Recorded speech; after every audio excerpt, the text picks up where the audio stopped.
కథ పేరు అపాత్రదానం ఛత్రపతి. రచనా పఠనం సుజాతారావు. మధ్యతరగతి కుటుంబాలకు కమ్యూనిటీ లివింగ్ ఒక స్వర్గధామం. ఆ అపార్ట్మెంట్ ఎప్పుడూ సందడిగా ఉంటుంది. కామాక్షమ్మ, మీనాక్షమ్మ, లక్ష్మమ్మ, అక్షరమ్మ, సలక్షణమ్మ ఈ 5 గృహిణులు బాగా స్నేహితులయ్యారు. సాయంత్రం పూట పార్కింగ్ ఏరియాలో కలుసుకుని పిచ్చాపాటి మాట్లాడుకోవటం, వాకింగ్ జాగింగ్ కలిసి వెళ్ళటం చేస్తూ ఉంటారు. కామాక్షమ్మ గారు వచ్చిన కొత్తలో వాచ్మ్యాన్ భార్యని మా ఇంట్లో పని ఉంది చేస్తావా అని అడిగారు. వాచ్మ్యాన్ భార్య అయితే చిటుక్కున వచ్చి చటుక్కుని చేసిపోతుందని, అవసరమైతే రాత్రి కూడా పిలవచ్చని, ఎండకు ఎండి వానకు తడుస్తూ దూరాభారం నుంచి రావాల్సిన అవసరం లేదని, ఇలా ఎన్నో సదుపాయాలుంటాయని కామాక్షమ్మ గారి అభిప్రాయం. ఇప్పటికే 5 ఇళ్ళున్నాయమ్మా, రాలేను అని చెప్పింది వాచ్మ్యాన్ భార్య. ఇక చేసేది లేక బయట నుంచే ఒక హెల్పర్ని తెచ్చుకున్నారు. ఆమె పేరు అప్పలమ్మ. అప్పలమ్మ తెలివిగలది. నెమ్మదిగా ఆ బిల్డింగ్లోనే మిగిలిన 4 కూడా పని సంపాదించింది. పని చేసే వాళ్లకు పనికేం తక్కువ అన్నట్లుగా. వానాకాలం వచ్చింది. భాగ్యనగరంలో ఎడతెరిపి లేని వానలు. అప్పలమ్మ ఒక గొడుగుంటే ఇవ్వండమ్మా, వాన జోరుగా పడుతోంది అని అడిగింది కామాక్షమ్మని. సరే ఎవరికైనా అవసరమే కదా అనుకుంటూ ఒక గొడుగు తెచ్చి ఇది నువ్వే సొంతంగా ఉంచుకో అంటూ ఇచ్చింది కామాక్షమ్మ. సంతోషంగా ఆ గొడుగు తీసుకుని వెళ్ళిపోయింది అప్పలమ్మ. సాయంత్రం పార్కింగ్ ఏరియాలో 5 స్నేహితురాళ్ళు కలుసుకున్నారు. కాసేపు పిచ్చాపాటి మాట్లాడుకున్నారు. వాకింగ్ అని బయలుదేరారు.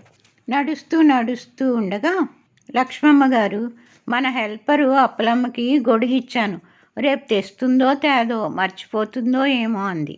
అయ్యో, నేను సొంతానికే ఒక గొడుగిచ్చాను, మీరు ఇచ్చారా, ఎంత పని అయింది అంది కామాక్షమ్మ. ఆ మిగిలిన 3 కూడా నేనొక గొడుగిచ్చా అంటూ ముఖముఖాలు చూసుకున్నారు. ఇలా ఒకరికి తెలియకుండా ఒకరి దగ్గర ఇన్ని గొడుగులు తీసుకోవటానికి కారణం ఏంటి అనుకుంటూ రేపు పనిలోకి వస్తే నిలదీయాలని అనుకున్నారు 5. మర్నాడు అప్పలమ్మ పనిలోకి వచ్చింది. కానీ ఎవరి గొడుగులు తేలేదు. 5 గుమిగుడి, ఎందుకో ఒకరి దగ్గర తెలియకుండా ఇంకొకరి దగ్గర గొడుగు తీసుకున్నావు, గొడుగులు తెచ్చేదాకా పనిలోకి రావద్దు అని గట్టిగా దబాయించారు. నిలదీసేసరికి అప్పలమ్మ గట్టిగా ఏడుపు మొదలెట్టింది. ఏడిస్తే ఊరుకోం, పోయి పట్రా అన్నారు. ఇంకెక్కడి గొడుగులమ్మా, మా ఆయన నాకు తెలియకుండా అన్నీ అమ్మేసి తాగేశాడు, నన్ను కొట్టాడు కూడా అమ్మా అంటూ ఏడుస్తూనే ఉంది. నీ పతిభక్తి అసాధ్యంగులా, వాడి కోసమే నువ్వు ఇలా అన్ని గొడుగులు పట్టుకుపోయావు. నువ్వు ఇలా సహకరిస్తే వాడు ఆ తాగుడు మాంతాడా అన్నానా? ఇవాళ గొడిగే పోయింది, రేపు ఏ నెక్లెసో పోవచ్చు, ఇక పనిలోకి రావద్దు అన్నారు అందరూ ఏకకంఠంతో. అంటూ ఇంకా గట్టిగా ఏడవడం మొదలెట్టింది అప్పలమ్మ.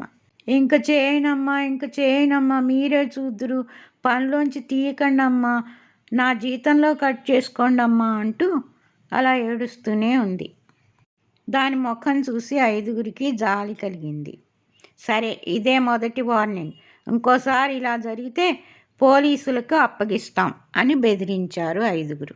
అప్పలమ్మ కొంగుతో కళ్ళనీళ్లు తుడుచుకుంటూ భయంతో సిగ్గుతో తలదించుకుంది. దురలవాట్లను మొదట్లోనే త్రుంచివేయాలి. ఇవాళ మన ఇంట్లో జరిగింది, రేపు ఇంకొకరింట్లో జరుగుతుంది.